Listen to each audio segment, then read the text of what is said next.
दरम्यान याच संदर्भात एक महत्त्वाची अपडेट समोर येतेय। मीडिया कंपनी विरोधात आता बावधन पोलीस ठाण्यात तक्रार दाखल होणार आहे। पार्थ पवारांविरोधात मुद्रांक विभागानं तक्रार का केली नाही असा सवाल उपस्थित होतोय। तर बावधन पोलीस स्टेशनला पार्थ पवारांविरोधात तक्रार नसल्याची माहिती आहे। जिल्हा सहाय्यक निबंधक संतोष हिंगाणे यांनी ही माहिती दिली आहे। आमच्याकडे जो दस्तऐवज आहे त्यातील दोघांची तक्रार करणार असल्याचंही संतोष हिंगाणे म्हणालेत।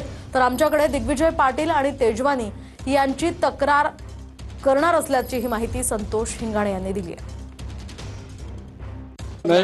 ऑन केलं का काय तक्रार असणार आहे? सातबाऱ्यावर महाराष्ट्र शासन असताना योग्य त्या परवानग्या न घेता डॉक्युमेंट केलेलं आहे। या संदर्भातली कंप्लेंट दस्तातील पक्षकार ते एक मीडिया कंपनी एक आहे आणि एक तेजवानी म्हणून आहे। शीतल तेजवानी कंपनी कोणावरती माहिती नाही, जे कोणी त्या दस्तात पाटील नाही, ते पाटील पण आमच्या दस्ताला एकच नाव आहे पाटील। आमच्या दस्तात नाव नाहीये ते।